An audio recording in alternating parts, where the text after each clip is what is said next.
let's just find out a little bit about Rochelle first. Rochelle, just tell us where you're from and about your family and so on, and church you're going to. I go to Innisbrook Church, and I married my soulmate when I was 19, and I'm 42, and I really like your pastor because he calls me young lady.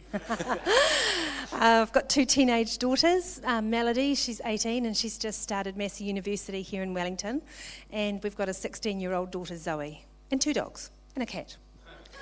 Fantastic. Now, the reason that we're talking this morning because some amazing things have happened in your life. Looking at you today, if somebody had seen you a little while ago, they wouldn't have recognised you. Can you just tell us a little bit about what happened to you in that area, the situation that you faced? It'd be really cool. Well, 16 years ago, when Zoe was a baby, I fell down some steps. I used to found early childhood centres. I was a doer. I was busy, and I held my baby in my arms, and I slipped down the stairs and was diagnosed with a condition called fibromyalgia. And I became very, very thin. I had a lot of pain. I had made this big sunshine mask so that when I was working with the children, I could cry with the pain underneath, but I could put on a voice and no one would know quite how bad it was. Then I went into 3 years remission, and I thought, yay, I don't have fibromyalgia anymore. Then I fell down a spiral staircase 9 years ago on the 13th of April 1999, and I felt a new type of pain that I'd never felt before. It was a burning, intense pain in my left ankle, and I saw about 6 specialists over the next 2 months, and finally they came up with a diagnosis that is complex regional pain syndrome. I'll refer to it as CRPS. CRPS. It used to be called reflex sympathetic dystrophy, and it's a pretty unknown disease in New Zealand. It's very well known overseas. But basically, the way we've got 3 nerve systems in our body: the brain, the peripheral nerve system, and we've got an autonomic nerve system in our spines. And when you cut your hand, God made us so that we'd have pain, we'd know that we were going to bleed to death unless we get it fixed up. Except with complex regional pain syndrome, that does not turn off. And so it gradually, in 8% of patients with CRPS, it spreads around the body. And I was in the 8%. So I ended up with it in my internal organs. And over the last 9 years, it developed further and further. And so I bloated with drugs. And November the 4th, I was a size 20.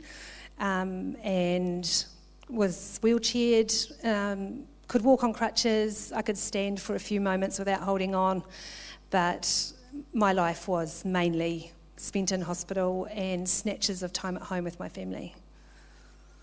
So as far as the medical profession was concerned, what was their sort of like prognosis for you? Basically, it's an incurable disease. So from time of diagnosis, if you start off in stage 1, most patients have 35 years to live. If you get into stage 4, I actually went for treatment in America in 2001. In New Zealand, they said to me, no, don't worry, you're only in stage 2, you're fine. But Phil's my husband, we knew that I wasn't fine. So I went to the States for treatment, and there was always that little hope that you have, oh, maybe I don't have it. Maybe, I'm just going to go to this clinic. He's a world-renowned expert in this condition. But when I saw him, they did a computer printout of my body, and it showed that I had this condition already in my gut and in my lower, whatever this tube is, the doctors will know, esophagus, in my esophagus. And I was stunned.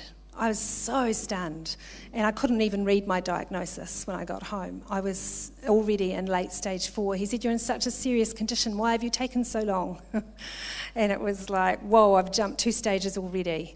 And I progressed over the last 9 years to the stage where by August last year, I was on oxygen 24/7. I could manage for an hour without my oxygen cylinder with me.